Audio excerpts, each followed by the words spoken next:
ಮತ್ತೆ ಹರ್ಮುಜ್ ಜಲಸಂಧಿಯನ್ನ ಬಂದ್ ಮಾಡಿದೆ ಇರಾನ್. ಹರ್ಮುಜ್ ಮೇಲೆ ಅಮೆರಿಕ ನಿಯಂತ್ರಣ ಸಾಧಿಸ್ತಾ ಇರೋದನ್ನು ವಿರೋಧಿಸಿ ಬಂದ್ ಮಾಡಿದೆ ಇರಾನ್. ಹರ್ಮುಜ್ ಜಲಸಂಧಿ ಏನೇ ಇದ್ರೂ ಕೂಡ ನಮ್ಮದು ಅಂತ ಬಂದ್ ಮಾಡಿರೋದು. ಹಡಗುಗಳ ನಿಯಂತ್ರಣದ ಬಗ್ಗೆ ಅಮೆರಿಕದಿಂದ ಎಚ್ಚರಿಕೆಯನ್ನ ಕೊಡಲಾಗ್ತಾ ಇತ್ತು. ಟ್ರಂಪ್ ಹೇಳಿಕೆಯ ಬೆನ್ನಲ್ಲೇ ಹರ್ಮುಜ್ ಜಲಸಂಧಿಯನ್ನ ಇರಾನ್ ಈಗ ಬಂದ್ ಮಾಡಿದೆ. ಮತ್ತೆ ರಫ್ತು ಆಮದು ವಹಿವಾಟಲ್ಲಿ ಏರುಪೇರಾಗತ್ತೆ. ತೈಲ ಹಡಗುಗಳ ಸಂಚಾರಕ್ಕೆ ಬ್ರೇಕ್ ಹಾಕಿರುವುದು, ಪೂರೈಕೆಯಲ್ಲಿ ವ್ಯತ್ಯಯ ಮತ್ತೆ ಸೃಷ್ಟಿಯಾಗ್ತಾ ಇದೆ. ಮತ್ತೆ ಹರ್ಮುಜ್ ಜಲಸಂಧಿಯನ್ನ ಬಂದ್ ಮಾಡಿರುವುದು. ಹರ್ಮುಜ್ ಜಲಸಂಧಿ ನಿಯಂತ್ರಣ ಏನೇ ಇದ್ರೂ ನಮಗೆ ಬೇಕು. ಇದು ಮೊದಲ ಸುತ್ತಿನ ಮಾತುಕತೆಯಲ್ಲಾಗಿತ್ತು. ಅಮೆರಿಕದಿಂದ ದಬ್ಬಾಳಿಕೆ ನಿಲ್ಲಬೇಕು, ಇರಾನ್ ಬಂದರುಗಳನ್ನ ಬಂದ್ ಮಾಡಬಾರದು, ಅಮೆರಿಕಕ್ಕೆ ಅಧಿಕಾರ ಇಲ್ಲ ಅಂತ. ಕದನ ವಿರಾಮದ ಸೂತ್ರಗಳ ಪಾಲನೆ ಆಗಬೇಕು. ಕದನ ವಿರಾಮವನ್ನ ಘೋಷಣೆ ಮಾಡಿ ಉಲ್ಲಂಘನೆ ಮಾಡ್ತಾ ಇದೆ ಅಮೆರಿಕ ಅಂತ. ಲೆಬನಾನ್ ಕದನ ವಿರಾಮದ ಉಲ್ಲೇಖವನ್ನ ಮಾಡಿರುವಂಥದ್ದು. ವಾಷಿಂಗ್ಟನ್ನಿಂದ ಒಪ್ಪಂದಗಳ ಉಲ್ಲಂಘನೆಯಾಗಿದೆ. ಅಮೆರಿಕ ಬೆದರಿಕೆಗಳಿಗೆ ನಾವು ಬಗ್ಗೋದಿಲ್ಲ ಅಂತ ಇರಾನ್ ಮತ್ತೆ ತಿರುಗೇಟನ್ನ ಕೊಟ್ಟಿರುವಂಥದ್ದು. ಹರ್ಮುಜ್ ಜಲಸಂಧಿ ನಮ್ಮ ನಿಯಂತ್ರಣದಲ್ಲೇ ಬಂದ್ ಆಗಿದೆ ಅಂತ ಹೇಳಿಕೆ ಕೊಡ್ತಾ ಇದ್ದಂತ ಅಮೆರಿಕಾಗೆ ಇರಾನ್ ನಿಮ್ಮ ಬೆದರಿಕೆಗಳಿಗೆ ನಾವು ಬಗ್ಗೋದಿಲ್ಲ ಅಂತ ತಿರುಗೇಟನ್ನು ಕೊಟ್ಟಿದೆ. ಹರ್ಮುಜ್ ಜಲಸಂಧಿಯನ್ನ ಮತ್ತೆ ಬಂದ್ ಮಾಡುವ ಮೂಲಕವಾಗಿ. ಹಾಗಾದ್ರೆ ಅಷ್ಟಕ್ಕೂ ಟ್ರಂಪ್ ಹೇಳಿದ್ದೇನು, ಇರಾನ್ ಈ ರೀತಿಯಾಗಿ ತಿರುಗೇಟು ಕೊಡೋಕೆ ಕಾರಣ ಏನು ಅನ್ನೋದನ್ನ ನೋಡೋಣ. Deal by Wednesday when the ceasefire ends. Will you extend the ceasefire or will you start attacks again? Maybe I won't extend it. Okay. But the blockade is going to remain. But maybe I won't extend it. So you have a blockade, and unfortunately we'll have to start dropping bombs again. Thank you very much, everybody. Thank you. I think it's ಮಧ್ಯಪ್ರಾಚ್ಯದಲ್ಲಿ ಯುದ್ಧ ಮುಂದುವರಿತಾ ಇರೋ ಹಿನ್ನೆಲೆಯಲ್ಲಿ ಸಂಕಷ್ಟಕ್ಕೆ ಸಿಲುಕಿದೆ ಬಳ್ಳಾರಿಯ jeans ಉದ್ಯಮ. Jeans ಉದ್ಯಮ ಪ್ರಮುಖವಾದಂತಹ ಉದ್ಯಮವಾಗಿರುವಂಥದ್ದು ಬಳ್ಳಾರಿ ಭಾಗದಲ್ಲಿ. ಈ ಉದ್ಯಮಕ್ಕೂ ಈ ಬಿಸಿ ತಡ್ತಾ ಇದೆ. ಯುದ್ಧದ ಎಫೆಕ್ಟ್ 2 ತಿಂಗಳಿಂದ ಯಾವುದೇ ಆರ್ಡರ್ಗಳು ಸಿಗದೇನೆ ಭಾರಿ ನಷ್ಟ ಅನುಭವಿಸ್ತಾ ಇದೆ ಜೀನ್ಸ್ ಉದ್ಯಮ. ಕಳೆದ 2 ತಿಂಗಳಿಂದ ಯಾವುದೇ ಆರ್ಡರ್ಗಳು ಬರ್ತಾ ಇಲ್ಲ. ಅರಬ್ ರಾಷ್ಟ್ರಗಳಿಂದಲೂ ಕೂಡ ಆರ್ಡರ್ಸ್ ಬರ್ತಾ ಇತ್ತು, ಈಗ ಸಿಗ್ತಾ ಇಲ್ಲ. ಹಾಗಾಗಿ ಕಂಗಾಲಾಗಿದ್ದಾರೆ ಉದ್ಯಮಿಗಳು, ಅಲ್ಲಿ ಕೆಲಸ ಮಾಡುವಂಥವರು.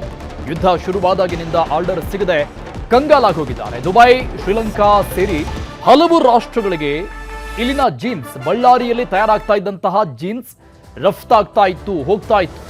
ಈಗ ಯುದ್ಧದ ಹಿನ್ನೆಲೆಯಲ್ಲಿ ಕಚ್ಚಾ ಸಾಮಗ್ರಿಗಳ ದರ ಒಂದ್ ಕಡೆ ದುಪ್ಪಟ್ಟಾಗಿದೆ. ಇದರಿಂದ ಜೀನ್ಸ್ ಪ್ಯಾಂಟ್ ದರ ಕೂಡ ಹೆಚ್ಚಳ ಆಗಿದೆ. ಸಹಜವಾಗಿ ಜೀನ್ಸ್ ಮಾಲೀಕರು ಅಲ್ಲದೆ ಕಾರ್ಮಿಕರಿಗೂ ಕೂಡ ಸಂಕಷ್ಟ ಎದುರಾಗಿದೆ. ಯಾವ ಇಂಡಸ್ಟ್ರಿ ಮೇಲೆ ಪರಿಣಾಮ ಬೀರದೆ ಎಲ್ಲೋ ಗೊತ್ತಿಲ್ಲ. ನಮಗಂತೂ ತುಂಬಾ ಎಫೆಕ್ಟ್ ಆಗಿದೆ ಸರ್ ಜೀನ್ಸ್ ಉದ್ಯಮಕ್ಕೆ. ಸುಮಾರು ನಮಗೆ ಬಟ್ಟೆ ರೇಟು ಹೆಚ್ಚಾಗಿದೆ, ದಾರದ ರೇಟು, ಬಟನ್, ಲೇಬಲ್, ಟ್ಯಾಗ್, ಜೀನ್ಸಿಗೆ ಸಂಬಂಧಪಟ್ಟ ಎಲ್ಲವೂ 50 ರೂಪಾಯಿ ಇದ್ದಿದ್ದು 100 ರೂಪಾಯಿ ಆಗಿದೆ. ಕೇಳ್ತಾ ಇದ್ದಾರೆ, ಬಟ್ ರೇಟು ಡಬಲ್ ಆಗಿದೆ ಅಲ್ಲ, ಆ ರೇಟ್ನಲ್ಲಿ ಅವರು ಒಪ್ಕೊಳ್ತಾ ಇಲ್ಲ ಮಾಡಲಿಕ್ಕೆ. ಹಾಗಾಗಿ ಎಲ್ಲ ತುಂಬಾ ಹೊಡ್ತಾ ಬಿದ್ದಿದೆ ನಮ್ಗೆ ಈ ಉದ್ಯಮ. ಇವಾಗ ವಾರ್ ಸ್ಟಾರ್ಟ್ ಆಗಿದೆ ಫೆಬ್ರವರಿಯಿಂದ, ಅಲ್ಲಿಂದ ಇದುವರೆಗೂ ನಮ್ಗೆ ಯಾವ್ದು ಆರ್ಡರ್ ಇಲ್ಲ. ರೇಟ್ ಎಲ್ಲ ಡಬಲ್ ಆಗಿದೆ. ಅದರಿಂದ ನಾವು ರೇಟ್ ಪ್ರೈಸ್ ಕೊಡಕ್ ಆಗ್ತಾ ಇಲ್ಲ. ಹಂಗಾಗಿ ಕಸ್ಟಮರ್ಗೆ ಪ್ರೈಸ್ ಕೇಳ್ತಾ ಇದ್ದಾರೆ. ರೇಟ್ ಜಾಸ್ತಿ ಅಂದಿದ ಕೂಡಲೇ ಅವರು ಈಗ ಆರ್ಡರ್ ಮಾಡ್ತಾ ಇಲ್ಲ. ಎಲ್ಲ ರಾ ಮೆಟೀರಿಯಲ್ ನಮ್ಗೆ ಬೇಕಾಗಿರೋದು ಬಟನ್ಸ್ ಆಗ್ಲಿ, ಜಿಪ್ ಆಗ್ಲಿ, ಕವರ್ ಆಗ್ಲಿ, ಎಲ್ಲಾವುದು ಸರ್ ಬಟ್ಟೆಯಿಂದ ಹಿಡಿದು ಪ್ರತಿಯೊಂದು ರೇಟ್ ಡಬಲ್ ಆಗಿದೆ. ಹಂಗಾಗಿ ನಾವೀಗ ಕಾಸ್ಟಿಂಗ್ ನಾವು ಕೊಡೋ ರೇಟ್ ಮೊದಲು ನಾವೇನ್ ಕೊಡ್ತಾ ಇದೀವಿ ಅದಕ್ಕೂ ಡಬಲ್ ಬರ್ತಾ ಇದೆ. ಅದಕ್ಕೂ ನಾವು ಮಾರ್ಜಿನ್ ತುಂಬಾ ಕಡಿಮೆ ಮಾಡ್ರೂ ಅವ್ರು ಕೊಡಕ್ ಆಗ್ತಾ ಇಲ್ಲ. ತುಂಬಾ ಸಮಸ್ಯೆ ಆಗ್ತಾ ಇದೆ ಸರ್. ಈಗ ಆರ್ಡರ್ ಬಂದ್ರೆ ಮಾತ್ರ ಎಲ್ಲರೂ ಬಟ್ಟೆ ಹಾಕ್ಬಿಟ್ಟು ಅದಕ್ಕೆ ಸ್ಟಿಚಿಂಗ್ ಎಲ್ಲ ವರ್ಕರ್ ಬೇಕಾಗುತ್ತೆ. ಈ ವರ್ಕರ್ ಎಲ್ಲ ಇದ್ದಾರೆ, ಅವ್ರಿಗೆ ಕೆಲಸ ಕೊಡ್ಲೇಬೇಕು. ಹಂಗಾಗಿ ಆರ್ಡರ್ ಇಲ್ದಕ್ಕೆ ಕೆಲಸ ಇಲ್ಲದೆ ಅರ್ಧ ಜನ ಬೇರೆ ಬೇರೆ ಕಡೆ ಹೋಗ್ತಾರೆ. ಇದರ ಜೊತೆಗೆ ಗ್ಯಾಸ್ ಸಮಸ್ಯೆ ಕೂಡ ಮುಂದುವರಿತಾ ಇದೆ. ಯಾದಗಿರಿಯಲ್ಲಿ ಆಸ್ಪತ್ರೆಗಳಿಗೂ ತಟ್ಟಿದೆ ಗ್ಯಾಸ್ನ ಸಮಸ್ಯೆಯ ಬಿಸಿ. ಯಾದಗಿರಿಯಲ್ಲಿರುವಂತಹ ತಾಯಿ ಮತ್ತು ಮಕ್ಕಳ ಆಸ್ಪತ್ರೆಯಲ್ಲಿ ಸೌದೆ ಒಲೆಯಲ್ಲಿ ಅಡುಗೆ ಮಾಡಲಾಗ್ತಾ ಇದೆ. ಗ್ಯಾಸ್ ಸಿಗ್ತಾ ಇಲ್ಲ, ಗ್ಯಾಸ್ ಸಮಸ್ಯೆ ಬಿಸಿ. ಆಸ್ಪತ್ರೆಗೂ ಕೂಡ 300 ಒಳ ರೋಗಿಗಳಿಗೆ ಅಡುಗೆ ಮಾಡಲು ಪರದಾಡ್ತಾ ಇದ್ದಾರೆ ಸಿಬ್ಬಂದಿಗಳು. ಸೌದೆ ಒಲೆಯಲ್ಲಿ ಅಡುಗೆ ಮಾಡ್ತಾ ಇದ್ದಾರೆ. ಆಸ್ಪತ್ರೆ ಹಿಂಭಾಗದಲ್ಲಿ ಸೌದೆ ಒಲೆಯನ್ನ ಬಳಸಿಕೊಂಡು ಅಡುಗೆ ಸಿದ್ಧಪಡಿಸಲಾಗ್ತಾ ಇದೆ. ರಣ ಬಿಸಿಲಲ್ಲೂ ಕೂಡ ಅಡುಗೆ ಮಾಡಬೇಕಾದಂತಹ ಅನಿವಾರ್ಯತೆ ಇದೆ. ಗ್ಯಾಸ್ ಇದ್ರೂ ಕೂಡ ಇಂಥ ಸಂದರ್ಭದಲ್ಲಿ ಅಡುಗೆ ಮಾಡೋದು ಕಷ್ಟ. ಬಿರು ಬಿಸಿಲು, ಯಾದಗಿರಿಯಲ್ಲಿ ಬಿಸಿಲಲ್ಲೇ ಅಡುಗೆ ಮಾಡಬೇಕಾದಂತಹ ಅನಿವಾರ್ಯತೆ ಇದೆ. 300 ಜನ ಒಳರೋಗಿಗಳಿಗೆ ಪ್ರತಿನಿತ್ಯ ಊಟ ಕೊಡಬೇಕಾಗಿದ್ದು, ಸೊ ಅದಕ್ಕಾಗಿ ಇಂತಹ ಪರಿಸ್ಥಿತಿ ನಿರ್ಮಾಣ ಆಗಿದೆ. ಈ ಕುರಿತು ನಮ್ಮ ಪ್ರತಿನಿಧಿ ಗಣೇಶ್ ಪಾಟೀಲ್ ಗ್ರೌಂಡ್ ರಿಪೋರ್ಟ್ ಕೊಟ್ಟಿದ್ದಾರೆ, ನೋಡೋಣ. ಮಳೆ ನಿಂತರೂ ಮಳೆ ಹನಿ ನಿಲ್ಲೋಲ್ಲ ಅಂತಕ್ಕಂತಹ ಮಾತಿದೆ. ವೇದ ಸುಳ್ಳಾದ್ರೂ ಗಾದೆ ಸುಳ್ಳಾಗಲ್ಲ ಅನ್ನೋ ಮಾತು ಅಕ್ಷರಶಃ ನಿಜ ಆಗಿದೆ ಅಂತ ಹೇಳಬೇಕಾಗುತ್ತೆ. ಏನು ಯುದ್ಧ ಏನು ತಾತ್ಕಾಲಿಕ ವಿರಾಮವನ್ನ ಕೊಟ್ಟಿದೆ ಯುದ್ಧಕ್ಕೆ. ಏನು ಕೊಲ್ಲಿ ರಾಷ್ಟ್ರಗಳಲ್ಲಿ ನಡೀತಾ ಇತ್ತು ಇಷ್ಟು ದಿನ ಯುದ್ಧ. ಆ ಯುದ್ಧ ಏನು ಭಾರತ ದೇಶಕ್ಕೂ ತಟ್ಟಿತ್ತು. ಏನು ಕರ್ನಾಟಕದ ಯಾದಗಿರಿ ಜಿಲ್ಲೆಗೂ ಸಹ ಆ ಒಂದು ಯುದ್ಧದ ಎಫೆಕ್ಟ್ ತಟ್ಟಿದೆ ಅಂತ ಹೇಳ್ಬೇಕಾಗುತ್ತೆ. ಯಾಕಂತಂದ್ರೆ ನಾವು ಇವತ್ತು ಏನು ಸರ್ಕಾರಿ ಆಸ್ಪತ್ರೆ ಏನು ರೋಗಿಗಳಿಗಾಗಿ ಅಡಿಗೆಯನ್ನ ಮಾಡತಕ್ಕಂತಹ ಒಂದು ಇದರಲ್ಲಿದ್ದೀವಿ ನಾವು.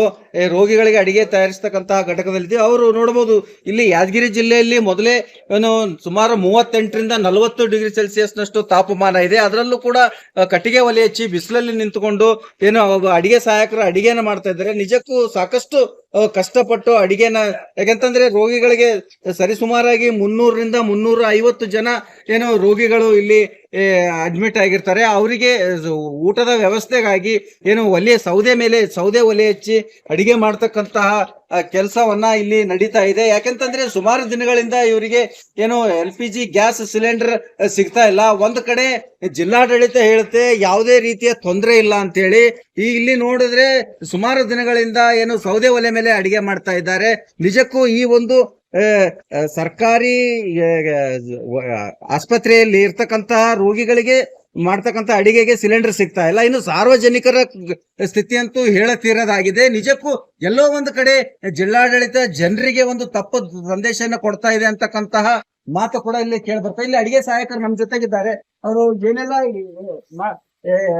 ಸಮಸ್ಯೆ ಆಗ್ತಾ ಇದೆ ಅವ್ರಿಗೆ ನೋಡ್ಬೋದು. ಈ ಬಿಸಿಲಲ್ಲಿ ನಮಗ್ ಕೂಡ ಇಲ್ಲಿ ನಿಂತ್ಕೊಳಕ್ ಆಗ್ತಾ ಇಲ್ಲ.